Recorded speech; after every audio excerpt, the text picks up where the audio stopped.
Welcome to my YouTube channel Techgeen. इस video में हम इवेंट बाइंडिंग को डिस्कस करेंगे। इवेंट बाइंडिंग क्या होती है, किस तरीके से हम इवेंट बाइंडिंग का कॉन्सेप्ट इंप्लीमेंट कर सकते हैं अपनी एंगुलर एप्लीकेशन में।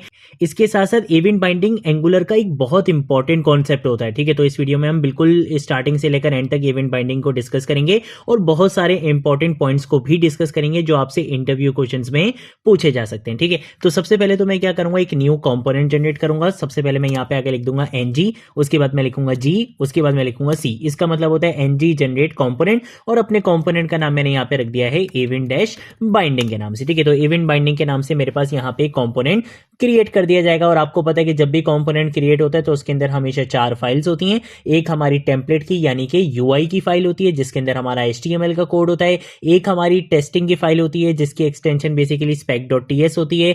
एक हमारी सीएसएस की फाइल होती है जिसमें हम उस कंपोनेंट की स्टाइलिंग कर सकते हैं। और एक हमारे उस कंपोनेंट की लॉजिक बेस फाइल होती है जिसमें जो बेसिकली हमारी टाइपस्क्रिप्ट की फाइल होती है जिसमें हम उस कंपोनेंट की लॉजिक डिफाइन करते हैं। ठीक है, तो यहाँ पे आप देख सकते हो इवेंट बाइंडिंग का मेरे पास यहाँ पे कंपोनेंट क्रिएट होकर आ चुका है। इस कंपोनेंट के अंदर आकर मैं सिंपल सा काम ये करूंगा कि मैं यहाँ पर आकर 2 प्रॉपर्टीज बना लूंगा। ठीक है, तो 2 प्रॉपर्टीज क्या होंगी, मैं यहाँ पर आकर एक बटन मैसेज के नाम से क्या करूंगा, एक प्रॉपर्टी बनाऊंगा। यहाँ पे आके इसकी वैल्यू मैं असाइन करवा दूंगा स्ट्रिंग की, और इसके अंदर बाय डिफॉल्ट वैल्यू मैंने यहाँ पे एम्प्टी दे दी है। देन उसके बाद मैं यहाँ पर आऊंगा, यहाँ पर आने के बाद इनपुट मैसेज के नाम से क्या करूंगा, एक न्यू प्रॉपर्टी बनाऊंगा और यहाँ पे आके इसकी वैल्यू भी बता दूंगा स्ट्रिंग, और इसको भी हम यहाँ पे क्या दे देंगे, एम्प्टी दे देंगे। ठीक है, तो मैंने क्या कर लिया, बटन मैसेज और इनपुट मैसेज, इन 2 प्रॉपर्टीज को मैंने यहाँ पे बना लिया है। दोनों की टाइप्स भी डिफाइन कर दी हूँ, दोनों की इनिशियल वैल्यू क्या है, एम्प्टी है। ठीक है, उसके बाद हम यहाँ पर आएंगे। यहाँ पर आने के बाद मैं क्या करूंगा, एक मेथड बनाऊंगा और उस मेथड का नाम होगा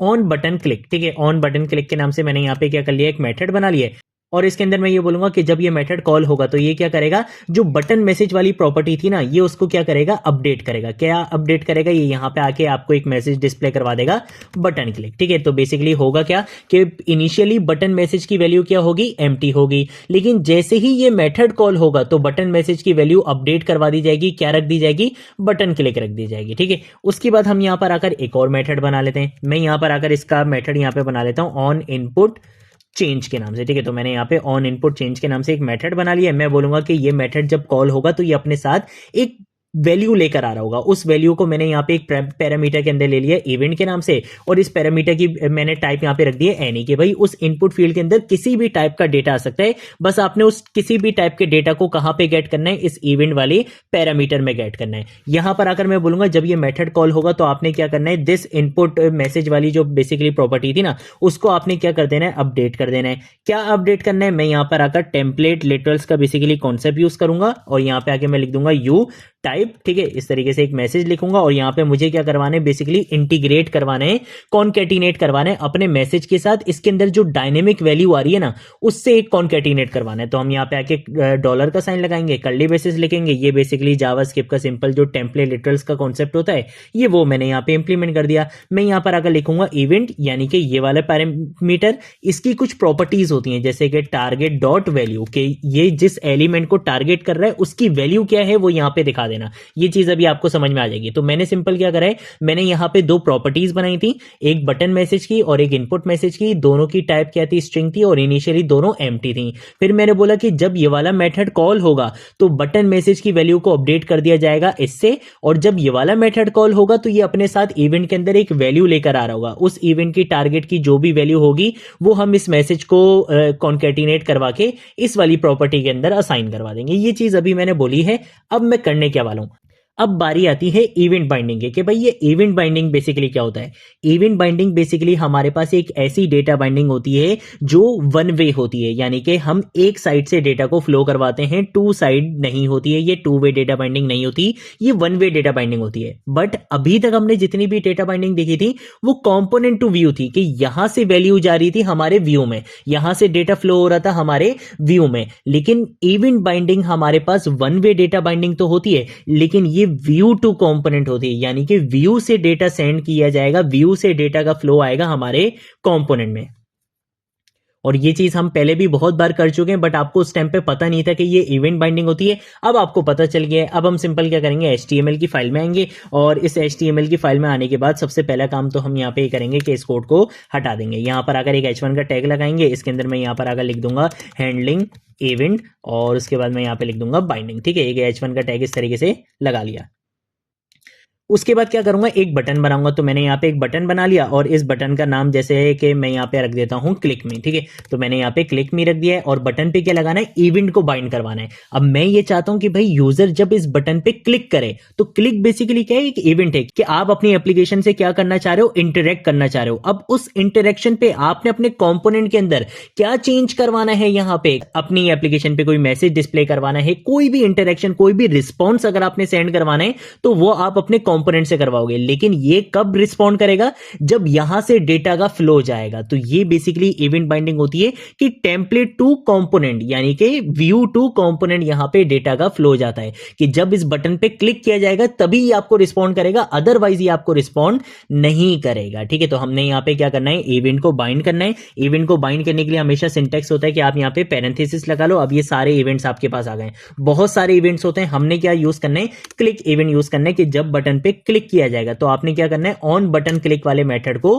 कॉल करवा देना। तो बेसिकली होगा क्या कि जैसे ही यूजर यहां पे अपनी एप्लीकेशन से इंटरेक्ट करने की कोशिश करेगा तो हमें रिस्पॉन्ड मिलेगा कहां से, कंपोनेंट से। और रिस्पॉन्ड मिलेगा कब, जब हम यहां से डेटा का फ्लो करवाएंगे। डेटा का फ्लो यहां से कैसे जाएगा कि जब बटन पे क्लिक किया जाएगा, जैसे ही बटन पे क्लिक किया जाएगा तो हमारा वहां से मेथड एक कॉल हो जाएगा और जो भी काम हमने वहां पे करने के लिए बोला होगा वो काम यहां पे हो जाएगा। ठीक है, यहां पर आकर हम क्या करेंगे, पैराग्राफ टैग का यूज करेंगे और इसके अंदर हम यहां पे आके इंटरपोलेशन का बेसिकली यूज कर लेंगे। हम बोलेंगे कि भाई इसके अंदर वो मैसेज दिखा दो जो हमारा बटन मैसेज के अंदर मैसेज आने वाला है। ठीक है, तो इनिशियली तो यहां पैराग्राफ टैग के अंदर कुछ भी शो नहीं होगा क्योंकि इनिशियली बटन मैसेज के अंदर कुछ भी नहीं है। लेकिन जैसे ही यूजर बटन पे क्लिक करेगा तो बटन मैसेज की वैल्यू क्या हो जाएगी, अपडेट हो जाएगी बटन क्लिक पे और आपको एकदम से यहां पे पैराग्राफ टैग के अंदर क्या दिखेगा, बटन क्लिक का मैसेज दिख जाएगा। ठीक है, सेम ऐसे ही हम यहां पे एक और इवेंट लिस्नर देख लेते हैं। जैसे हमारे पास एक इनपुट का इवेंट लिस्नर होता है, यहां पे आप टाइप टेक्स्ट रखना चाहो, कोई भी चीज रख सकते हो, नेम और आईडी हम यहां से हटा देते हैं। यहां पर अगर हम क्या लगाएंगे, इवेंट को बाइंड करवाएंगे। अब इनपुट फील्ड पे कभी क्लिक नहीं किया जाता, इनपुट फील्ड में क्या किया जाता है, इनपुट किया जाता है। तो हम यहां पर आकर क्या करेंगे, इनपुट वाले इवेंट लिस्नर का यूज करेंगे और इसके अंदर आकर मैं यहां पे क्या करूंगा, मैं मेथड को कॉल करवा दूंगा। मेथड किस नाम से था, ऑन इनपुट चेंज के नाम से। और इस मेथड से हमने एक प्रॉमिस करा था, हमने बोला था जब इस मेथड को कॉल करवाया जाएगा तो ये अपने साथ डेटा लेकर आएगा। इसके अंदर हम एंगुलर का एक स्पेशल वेरिएबल पास करवाते हैं विच इज डॉलर इवेंट के नाम से। ये डॉलर इवेंट का वेरिएबल बेसिकली ये काम करता है कि इस इवेंट लिस्नर की जो एक्स्ट्रा इंफॉर्मेशन होगी कि यहां से क्या डेटा आ रहा है, किस एलिमेंट पर टारगेट किया जा रहा है, उस एलिमेंट के अंदर की वैल्यू क्या है, उन सारी चीजों की इंफॉर्मेशन कौन लेकर आता है, ये इवेंट वाले भाई लेकर आते हैं। इसलिए ये बहुत इंपॉर्टेंट होते हैं। जब भी हम यहाँ पे इनपुट फील्ड्स का कॉन्सेप्ट यूज करते हैं और हमें वैल्यू को गेट करना होता है तो हम यहाँ पे डॉलर इवेंट वाले वेरिएबल का लाजमी यूज करते हैं। ये एंगुलर का स्पेशल वेरिएबल होता है जो आपके इवेंट लिस्नर की एक्स्ट्रा इंफॉर्मेशन को लेकर आता है। ठीक है, इसके अंदर आप चाहो तो आप यहाँ पे आके प्लेस होल्डर का भी यूज कर सकते हो। हमने यहाँ पे आके प्लेस होल्डर लगाना था, अच्छा प्लेस होल्डर इससे बाहर आएगा। ठीक है, हम यहाँ पे आके यूज करेंगे प्लेस होल्डर का और प्लेस होल्डर के अंदर मैं यहाँ पे आके लिख दूंगा टाइप समथिंग लिख दूंगा। ठीक है, इस तरीके से मैंने यहाँ पे ये कर दिया है और उसके बाद ये इनपुट फील्ड यहाँ पे क्लोज हो जाएगी। अब मैं चाहता हूं कि जो भी इनपुट फील्ड के अंदर टाइप किया गया था वो भी पैराग्राफ टैग के अंदर आ जाए। तो यहाँ पे भी हम इंटरपोलेशन यानी कि डेटा बाइंडिंग का कॉन्सेप्ट हम यहाँ पे यूज करेंगे। ये भी वन वे डेटा बाइंडिंग होती है लेकिन ये कंपोनेंट टू व्यू है कि कंपोनेंट के अंदर जो वैल्यू है उसको व्यू पे शो करवा दो। तो हम यहाँ पर आएंगे, यहाँ पे आके बोलेंगे कि इनपुट मैसेज वाली प्रॉपर्टी के अंदर जो भी वैल्यू होगी उसको मेरे व्यू पे बेसिकली शो करवा देना। ठीक है, तो ये वाला जो कॉन्सेप्ट है, ये बेसिकली इवेंट बाइंडिंग होती है और event binding one way data binding होती है। लेकिन वन वे में कौन सी, व्यू टू कंपोनेंट होती है कि यहां से डेटा का फ्लो करवाया जाएगा हमारे कंपोनेंट में कोई भी चेंजेस करने के लिए, कोई भी इंटरेक्शन करने के लिए। ठीक है, तो ये बेसिकली हमारे पास कॉन्सेप्ट। अब हम सिंपल क्या करेंगे, app.component.html की फाइल में आएंगे। यहां पर आकर मैं अपने इस कंपोनेंट को कॉल करवा लूंगा। मैं बोलूंगा कि भाई app-इवेंट बाइंडिंग वाले कंपोनेंट को यहां पे कॉल करवा लो। इसको मैं कंट्रोल एस से सेव करूंगा, यहां पर आऊंगा, यहां पे आके कंट्रोल एस से सेव कर लूंगा। इन दोनों फाइल्स को हम यहां पे कर देंगे क्लोज। अब हम आ जाएंगे यहां पर आकर npm start की कमांड से अपनी एप्लीकेशन को मैं रन कर दूंगा।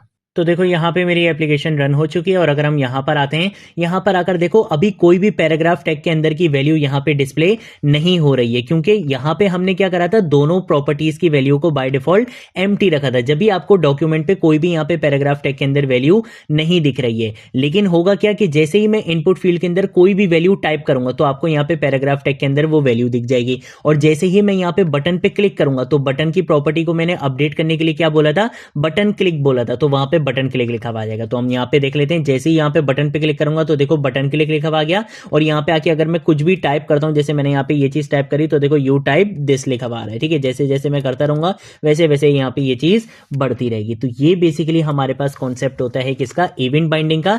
इवेंट बाइंडिंग क्या होती है, वन वे डेटा बाइंडिंग होती है और व्यू टू कंपोनेंट होती है कि हम यहां पे इंटरेक्शन करते हैं और हमारे कंपोनेंट के अंदर यानी कि लॉजिक के अंदर बेसिकली चेंज किया जाता है। ठीक है, इसका सबसे ज्यादा यूज किया जाता है रिस्पॉन्सिव एप्लीकेशंस बनाने के लिए, डायनेमिक एप्लीकेशंस बनाने के लिए, कि यूजर जब भी इंटरेक्ट करे एप्लीकेशन से तो एप्लीकेशन उसको रिस्पॉन्ड क्या करेगी, किस तरह से करेगी, वहां पे हमेशा इवेंट बाइंडिंग का यूज किया जाता है। ठीक है, तो ये थी हमारी आज की वीडियो। अगर कोई चीज नहीं समझ आए नीचे कॉमेंट सेक्शन में पूछ लेना, सोशल मीडिया अकाउंट्स में पूछ लेना, मैं जरूर आप लोगों को रिस्पॉन्ड करूंगा। अब हम मिलेंगे नेक्स्ट वीडियो में नेक्स्ट टॉपिक के साथ, तब तक के लिए बाय बाय।